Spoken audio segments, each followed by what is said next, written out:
Hoje vamos falar sobre um dos capítulos mais dramáticos da política internacional contemporânea, o ataque militar dos Estados Unidos à Venezuela, que terminou com a captura do presidente Nicolás Maduro em 3 de janeiro de 2026. Um evento que acirrou de vez a crise venezuelana e despertou debate sobre soberania, direitos humanos e intervenção estrangeira. Eu sou o João e hoje vou te contar como a Venezuela chegou a esse ponto. Desde a sua condição de uma das economias mais promissoras da América Latina, passando pela ascensão de Hugo Chávez ao poder, até a consolidação do regime chavista e a crise que se prolongou por décadas.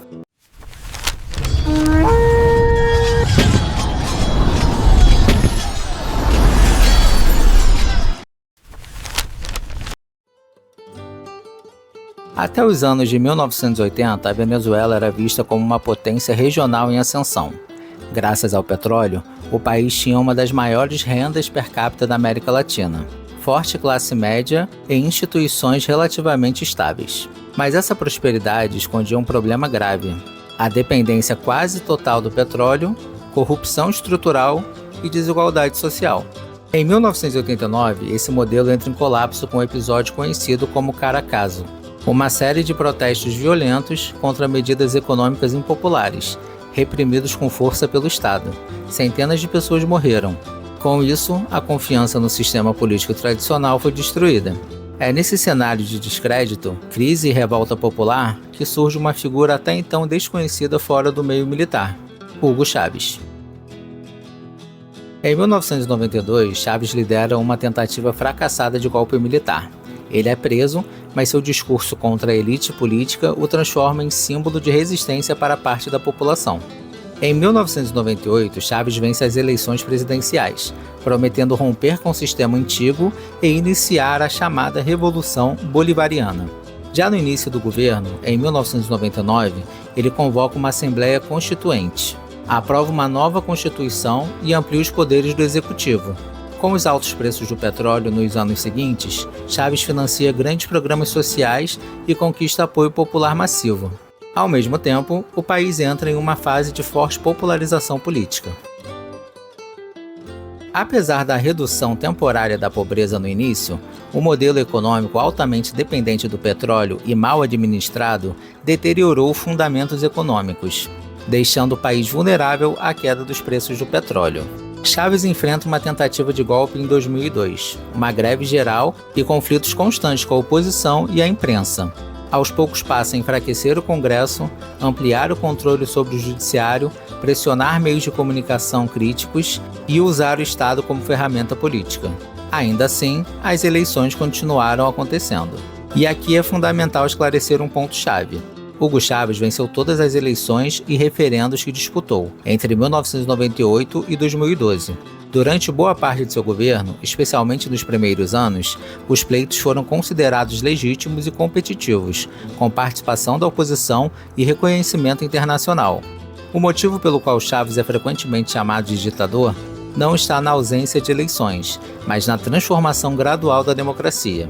Especialistas classificam seu governo como autoritarismo de base eleitoral, um sistema onde o voto existe, mas as instituições perdem independência, o poder se concentra e a alternância política se torna cada vez mais difícil.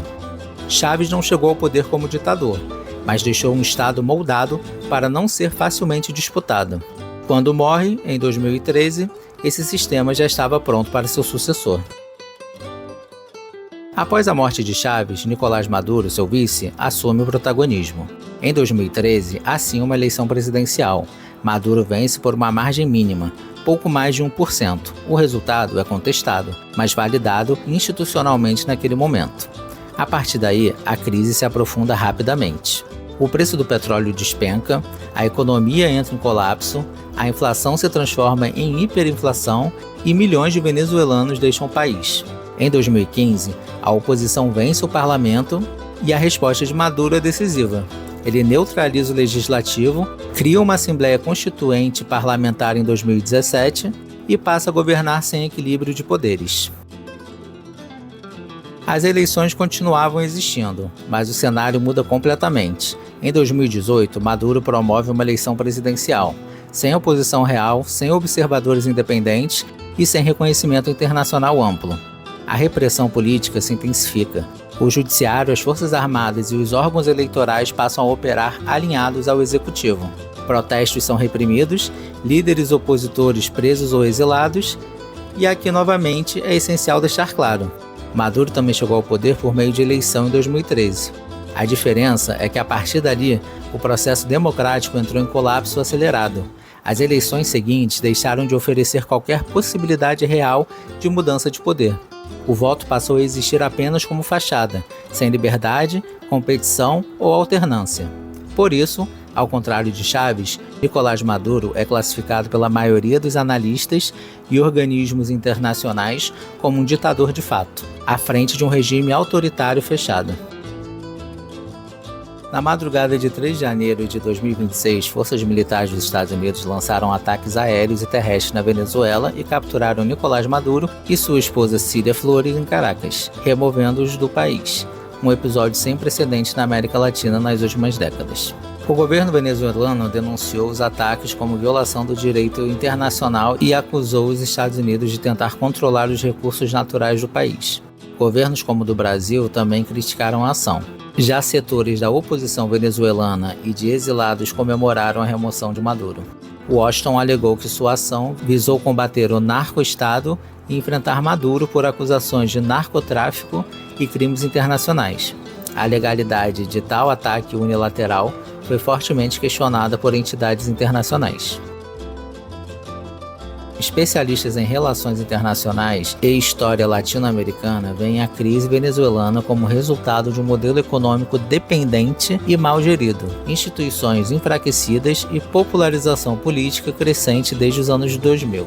Pesquisas acadêmicas mostram que reformas constitucionais e ataques ao sistema judicial e ao equilíbrio de poderes durante o chavismo e o madurismo contribuíram para uma quebra duradoura da independência das instituições. A escalada até o ataque de 2026 reflete décadas de tensão entre Caracas e Washington, com acusações mútuas de interferência e esforços fracassados de negociações diplomáticas. Com a captura de Maduro, abre-se o período de incertezas institucional. Quem assumirá legitimamente a liderança? O vice-presidente poderia ser interino, mas sem o reconhecimento internacional unânime, isso poderia gerar um vácuo de poder. Analistas sugerem que uma transição negociada, com eleições livres e reformas econômicas profundas, seria essencial para restaurar a estabilidade. A comunidade internacional pode desempenhar papel decisivo. A Venezuela enfrenta desafios enormes: reconstruir sua economia, repatriar migrantes e restaurar reforços básicos após anos de colapso. A história recente da Venezuela é um exemplo complexo de riqueza natural, políticas controversas, popularização interna e relações internacionais tensas. A captura de Nicolás Maduro pode representar um ponto de inflexão, mas a trajetória de reconstrução será longa e desafiadora. E depende, acima de tudo, de soluções políticas que respeitem a soberania e os direitos do povo venezuelano.